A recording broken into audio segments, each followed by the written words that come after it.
بسم اللہ الرحمن الرحیم۔ مشہور واقعہ ہے کہ ایک بار حضرت رابعہ بصری کے یہاں 5 درویش حاضر ہوئے۔ اتفاق سے وہ کھانے کا وقت تھا۔ حضرت رابعہ بصری نے اپنی خادمہ کو الگ بلا کر پوچھا، مہمانوں کی خدمت کے لیے گھر میں کچھ کھانے کو ہے؟ خادمہ نے بتایا کہ صرف 1 روٹی موجود ہے۔ حضرت رابعہ بصری نے فرمایا کہ 1 روٹی سے کیا ہوگا، مہمانوں کے حصے میں ایک ٹکڑا ہی آئے گا۔ یہ کہہ کر آپ مہمان درویشوں کے پاس تشریف لے آئیں۔ ابھی تھوڑی ہی دیر گزری تھی کہ ایک سوالی نے در پر صدا دی۔ حضرت رابعہ بصری نے فرمایا کہ وہ روٹی اس ضرورت مند کو دے دو جو دروازے کے باہر کھڑا ہے۔ خادمہ نے آپ کے حکم کی تعمیل کی اور حضرت رابعہ بصری مہمانوں کے ساتھ مصروف گفتگو ہو گئیں۔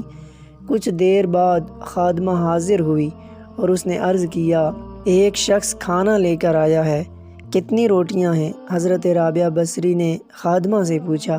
جب خادمہ نے بتایا کہ 2 روٹیاں، تو آپ نے فرمایا کہ اسے واپس کر دو، وہ شخص غلطی سے ہمارے گھر آ گیا ہے اور وہ کھانا ہمارا نہیں ہے۔ خادمہ نے روٹیاں واپس کر دیں۔ تھوڑی دیر بعد خادمہ نے اطلاع دی کہ ایک اور شخص کھانا لے کر آیا ہے۔ حضرت رابعہ بصری نے روٹیوں کی تعداد پوچھی تو آپ کو بتایا گیا کہ 5 روٹیاں ہیں۔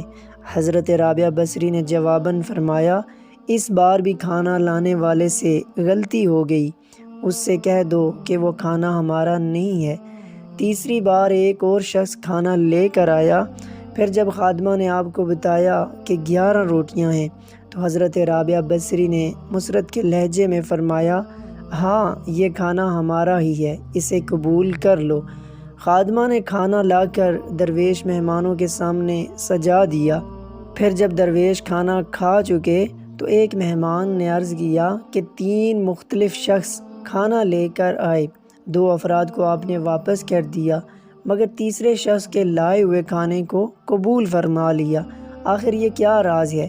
حضرت رابعہ بصری نے درویشوں کو مخاطب کرتے ہوئے فرمایا، حق تعالیٰ فرماتا ہے کہ دنیا میں 1 کے بدلے 10 اور آخرت میں 70 دوں گا۔ بس اسی حساب کتاب کی بنیاد پر میں نے 2 آدمیوں کو واپس لوٹا دیا اور 1 شخص کا کھانا قبول کر لیا۔ میں نے اللہ کی راہ میں سوالی کو 1 روٹی دے کر رازق عالم سے سودا کیا تھا۔ پھر جب ایک شخص 2 روٹیاں اور دوسرا 5 روٹیاں لے کر آیا تو میں نے جان لیا کہ یہ حساب درست نہیں ہے۔ تیسرا شخص 11 روٹیاں لے کر آیا تو میں نے کسی تردد کے بغیر انہیں قبول کر لیا کہ یہ عین حساب کے مطابق تھیں اور دینے والے کی شان رازقی کو ظاہر کر رہی تھی۔ 10 روٹیاں میری 1 روٹی کے بدلے میں تھیں اور جو روٹی میں نے سوالی کو دی تھی اللہ تعالیٰ نے وہ بھی واپس کر دی تھی۔ حضرت رابعہ بصری کی صبر و قناعت اور توکل کی شان دیکھ کر تمام درویش حیرت زدہ رہ گئے۔ اللہ تعالیٰ ہم سب کو بھی ایسا توکل اور یقین عطا فرمائے اور ہمیں اللہ تعالیٰ اپنے سوا کسی کا محتاج نہ کرے۔ آمین ثم آمین۔